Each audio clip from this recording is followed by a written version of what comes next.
Hoy vamos a hablar de En casas ajenas de Lore Segal, que lo ha publicado Xordica con traducción de Eva Cosculluela.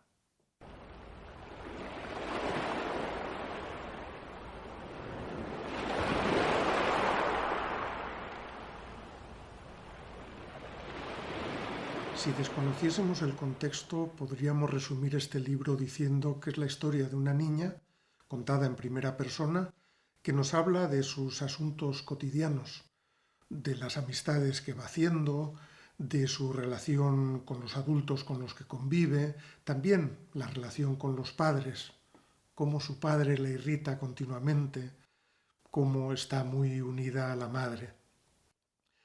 También nos cuenta, aunque no mucho, de sus dificultades con sus compañeras en el colegio. Nos dice que le gustaría mucho conseguir el afecto de los adultos, incluso su admiración, porque ella ya de niña se considera escritora y espera que los adultos caigan rendidos ante sus textos. También, entrando en detalles más íntimos, nos revela que a veces finge sentir cosas que no siente y le da miedo que los demás se den cuenta de ello. Por ejemplo, no está triste cuando tiene que separarse de sus padres por una larga temporada y tampoco le duele como debiera la enfermedad del padre. Es una niña que nos cuenta todas esas pequeñas interioridades, incluso que a veces vomita y que en momentos de fragilidad y de nervios se hace pis encima. Vamos asistiendo al crecimiento de esa niña que al final entra en la adolescencia y viendo sus pequeñas y sus grandes desgracias, como por ejemplo la muerte del padre. Pero si le añadimos un nivel más de contexto, nos encontramos con que esa aparente despreocupación oculta un malestar profundo, nervios, miedo, del que la narradora, una niña al fin y al cabo, no es del todo consciente. Porque ella no vive en casa de los padres, sino que va pasando de una casa de acogida a otra y tiene que acostumbrarse a convivir con desconocidos y a adaptarse a sus costumbres, a sus exigencias, a sus preocupaciones, como tiene que adaptarse una y otra vez a la nueva escuela y soportar el rechazo de sus compañeras, y no solo por ser la nueva, sino por ser quien es, por ser lo que es. Y aquí podemos añadir otra capa de contexto que hace que a uno se le encoja el corazón durante la lectura y ya desde el prólogo, porque quien está narrando esta historia es una niña judía austriaca, a la que sus padres meten en un tren con otro montón de niños judíos para sacarla del país. Y ella llega a Inglaterra y tiene que vivir sin sus padres. E incluso cuando ellos pueden salir también y llegar a Inglaterra, no puede vivir con ellos, porque tienen que trabajar de sirvientes, no pueden tenerla consigo en casa, tienen que estar en otras ciudades.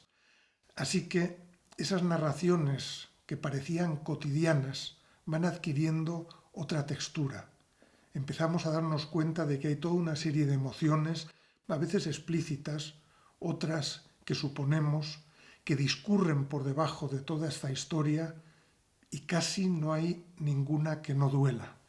El miedo de la niña a no ser aceptada adquiere otro matiz. La humillación de sus padres, ella pianista, él alto empleado de banca, obligados a trabajar de sirvientes.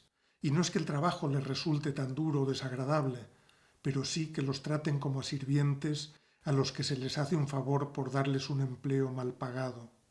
También se entiende de otra forma que la niña se haga pis en algunos momentos, sus caprichos y rechazos no siempre razonables.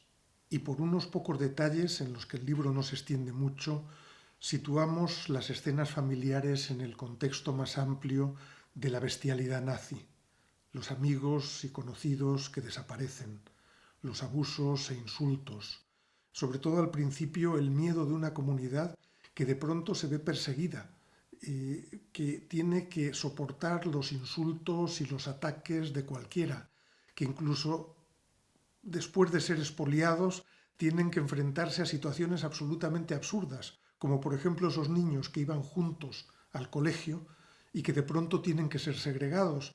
Pero ¿cómo segregas a la única niña judía en el único colegio que hay en un pueblo? Lore Segal cuenta su historia con sinceridad, con honestidad, tanta que al final del libro escribe un epílogo para explicar que algunas de las cosas que nos ha contado no pudieron ser así, aunque la memoria las haya hilvanado en una narración coherente. Por ejemplo, nos cuenta en el libro su recuerdo de cómo llegó a Inglaterra, cómo descendió la pasarela del barco que la había llevado desde el continente sola, cómo llegó sola a tierra. Y sin embargo hay una foto que la muestra en medio de un montón de niños sobre esa pasarela. A veces la literatura hace eso, cambiar los hechos para poder contar la verdad. Porque yo estoy convencido, diga lo que diga la fotografía, de que esa niña, después de dejar la Viena antisemita, de separarse de sus padres, de días de viaje hacia una vida que la excitaría y asustaría a la vez, se encontraba completamente sola.